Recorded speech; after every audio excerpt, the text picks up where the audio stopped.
Good morning to class 8C students. आज हम आपके पाठमाला यानी हिंदी की मेन बुक से पाठ नंबर 8 फुटबॉल कहानी को पढ़ेंगे। पहले कवि परिचय संक्षेप में जान लें।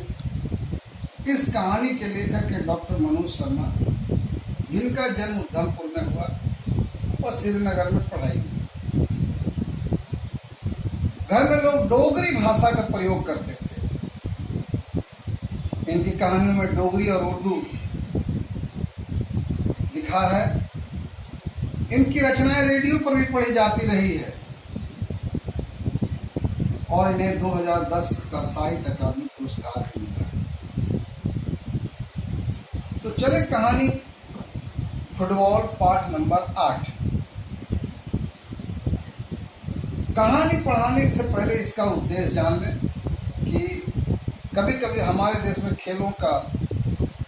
कुछ खेलों का महत्व ही नहीं है और इन खिलाड़ियों जो बहुत ऊंचे स्तर पर जाते हैं उनका भी कुछ भी होता जाता नहीं। खिलाड़ी तो खिलाड़ी होते, खिलाड़ी खेल छोड़ दे फिर भी उसके जीवन में वो खेल की भावना दौड़ती ही रहती है, उस खेल के प्रति उसका लगाव बना ही रहता है। तो चले फुटबॉल की ओर। लेखक कहते उन दिन मेरा तबादला श्रीनगर में हुआ था। लेखक कहते हैं कि मेरी पत्नी और मेरे दोनों बेटे भी मेरे साथ श्रीनगर आए हुए थे। पूरे परिवार के साथ श्रीनगर आए, क्योंकि तबादला हुआ। उन्हीं दिनों मेरे बेटे का जो 6ठी कक्षा का छात्र था जन्मदिन आ गया। और जानते हो जन्मदिन क्या होता है, आप लोग बड़े धूमधाम से मनाते हो, बड़ी पार्टियां होती है, मित्रों को बुलाते हैं, अगल बगल वाले को बुलाते हैं, केक काटते हैं इत्यादि। एक दिन पहले मैंने उससे पूछा, लेखक ने पूछा जिसका जन्मदिन था, अपने बेटे से पूछा, तुम्हें अपने जन्मदिन पर क्या चाहिए, क्या उपहार चाहिए, क्या गिफ्ट चाहिए? उसने एकदम कहा बैट और बॉल। जैसे आज के जमाने में क्रिकेट के प्रति जो समर्पित है लोग, यह सुनते मेरे छोटे बेटे ने भी कहा मुझे भी बैट और बॉल चाहिए। दोनों बेटों ने बैट और बॉल की डिमांड कर। अच्छा, कल शाम तुम दोनों को बाजार ले चलूंगा, और मैंने वादा कर दिया कल शाम को चलूंगा। लेखक कहता श्रीनगर में यह मेरी पोस्टिंग थी। मैं दुकानों और बाजारों के बारे में अधिक जानता नहीं था, नया नया आया था, पता नहीं कहाँ बाजार है, कहाँ दुकान है, कहाँ किस तरह के सामान मिलते हैं। दूसरे दिन मैंने अपने बचपन के दोस्त मदन से, लेखक का मित्र था मदन, खेल के सामान वाली दुकान के बारे में पूछताछ की। भैया दुकान कहाँ जहाँ पर खेलों के सामान मिले, फुटबॉल क्रिकेट बॉल जो भी है। उसने कहा बड़शाह चौक से माई शोमा बाजार में घुसते हैं।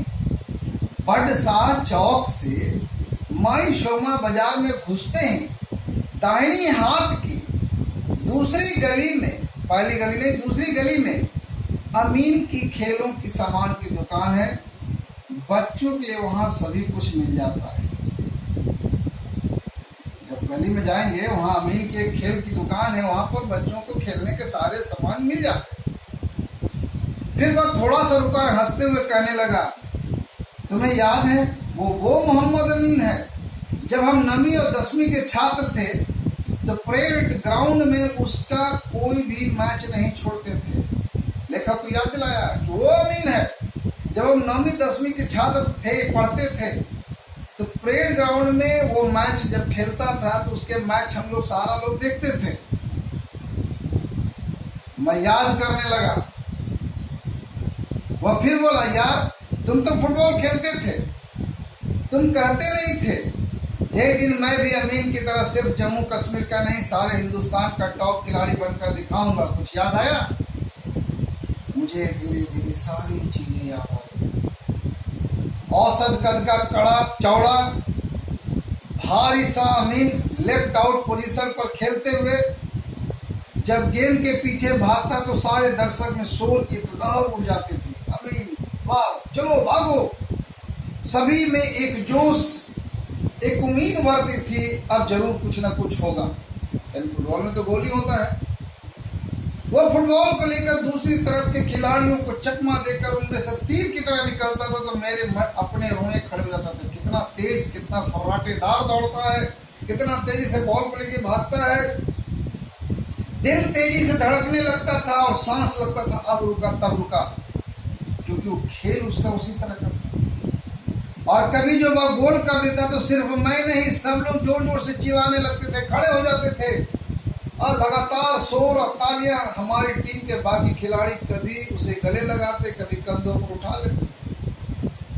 इतना शानदार वो खिलाड़ी अमीन था, उसकी खेलों की प्रशंसा जितनी भी की जाए वो कम। फिर 11वीं क्लास में आते आते पढ़ाई के कारण फुटबॉल छूट गया, पढ़ने के प्रति इच्छा जागी। इंजीनियरिंग की सीट पर नजर थी, वह मिल भी गई। इंजीनियरिंग कॉलेज में भी 9वीं 10वीं क्लास में आने वाला फुटबॉल का वह नशा मेरे दिमाग में कभी नहीं आया, वो छूट गया। अब तो फुटबॉल को किक लगाए भी पता नहीं कितने बरस हो गए। समय गुजरता चला गया, फुटबॉल से नाता टूटता चला गया, बहुत साल गुजर गए। दूसरे दिन मैं अपने बच्चों को लेकर माई शुमा बाजार में गली में घुसकर अमीन की दुकान ढूंढ रहा था। मैं गली के बीचों बीच पहुंचा तो मेरी नजर एक दुकान के बाहर लटके हुए 2 फुसफुसे और चिपके हुए फुटबॉल और एक बैट पर पड़ी। देखा, दुकान के बाहर लोग लटका लेते हैं। यह अमीन की दुकान तो नहीं हो सकती, इतना बेकार, इतना छोटा मोटा, इतना कुछ है नहीं। यही सोचकर मैं आगे बढ़ता गया। दुकान के पास पहुंचकर मैंने एक बार सरसरी नजर से देखा। बाहर एक पुराने मटमैले से बोर्ड पर लिखा हुआ था अमीन स्पोर्ट्स सेंटर, यानी अमीन की दुकान। और बच्चों यहाँ देख लेते हैं, नहीं तो फिर किसी दुकान पर चले, लेखक ने कहा। यह कहते कहते मैंने दुकान की सीढ़ियों पर कदम बढ़ाया। मेरे पीछे मेरे बच्चे भी बेमन से ऐसा दुकान की स्थिति को देखकर समझ गया कि इसमें नहीं कुछ मिलेगा, ऐसा उनकी सोच थी। दुकानदार अखबार पीछे फेंक कर खड़ा हो गया, मुझसे नजर मिलाकर कहने लगा, आइए जी, बताइए कि आपकी क्या खिदमत करूं, आपको क्या सेवा करूं, आपको क्या चाहिए, इत्यादि इत्यादि। मेरा छोटा बेटा तपाक से बोला, बैट बॉल अभी दिखाता हूं, आजकल तो सभी क्रिकेट के शौकीन हैं। काका वह दुकान के पिछले हिस्से में चला गया। वहां एक कोने में कई बैट दीवार से सहारे टिके हुए थे। दुकानदार ने खाकी रंग का पुराना सा लेकिन साफ खान सूट पहना हुआ था। पुराना था लेकिन खान सूट था। उसके पांव में नायलॉन की चप्पलें थी। दाढ़ी के काफी बाल सफेद थे। उसका आधा सिर गंजा था। मैं मन ही मन सोच रहा था, क्या यही अमन है? यह नहीं हो सकता, वक्त भी आदमी को इतना नहीं बदल सकता। यह लीजिए, साइज देख कर लीजिए। यह कहकर उसने 3-4 बैट काउंटर पर रख दिए। दोनों बच्चों बैटों पर झपट पड़ा और एक एक बैट को पकड़कर आपस में कुसुर कुसुर करने लगे। ये वाला ठीक है, ये वाला ठीक है, ये वाला ठीक है, हम ये लेंगे, तुम ये लेना, वो लेना। मैंने पूछ लिया, माफ कीजिएगा, क्या आप पुराने फुटबॉलर अमीन साहब तो नहीं है? उसने कहा, मैं ही हूँ, फरमाइए। मैंने कहा, दरअसल आप मुझे नहीं जानते, पर वह स्कूल के दिनों में मैं आपका हर मैच देखता था। 1975 में रेलवे के साथ जम्मू कश्मीर का जो मैच हुआ था वह मैं कभी भूल नहीं सकता।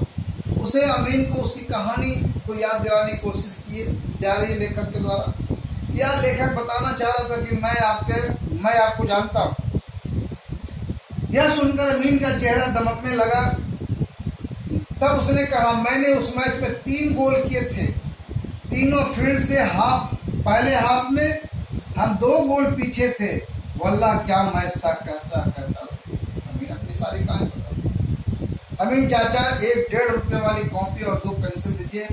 एक कश्मीरी बच्चा दुकान पर चढ़कर सामान मांग रहा था। बच्चे ने रुपये दिए। अमीन ने सामान उसे पकड़ा कर कुछ और चाहिए। बचे हुए पैसे से चॉकलेट और टॉफियाँ दे दी और टॉफियों को गिन करके 1, 2, 3, 4, 5 रुपये काउंटर से निकाल कर गिन करके वो बच्चा सामान लेकर चला गया। गली में जाते हुए मैं उसे देखता रहा। फिर अमीन मुझे देखकर कहने लगा, सिर्फ खेलों का सामान इस गली में बेचकर घर नहीं चल सकता, क्योंकि वो रोज बिकते नहीं है। क्या करें, घर का खर्चा चलाने के लिए सभी कुछ रखना पड़ता है। मुझे बड़ा अजीब सा लग रहा था।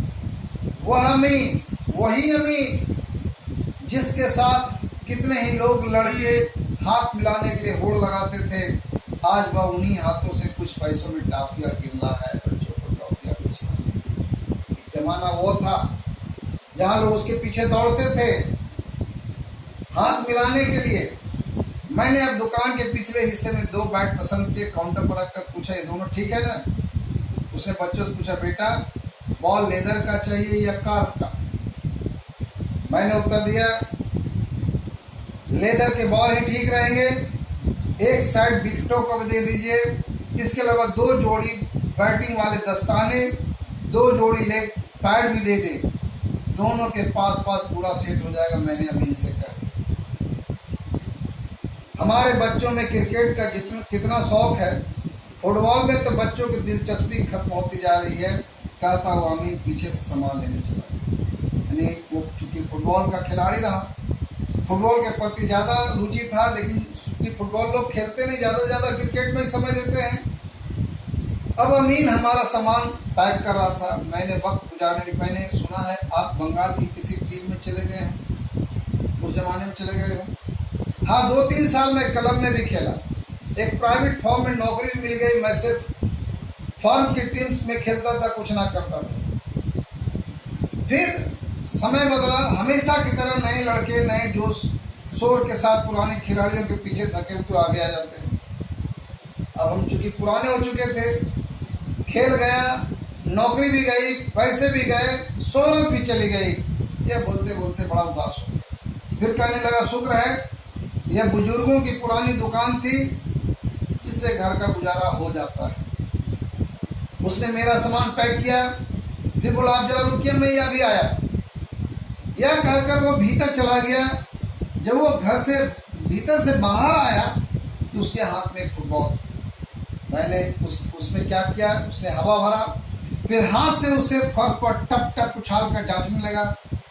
मुझे लगा कि हमें भूल करके शायद वो फुटबॉल खेलने की तैयारी कर।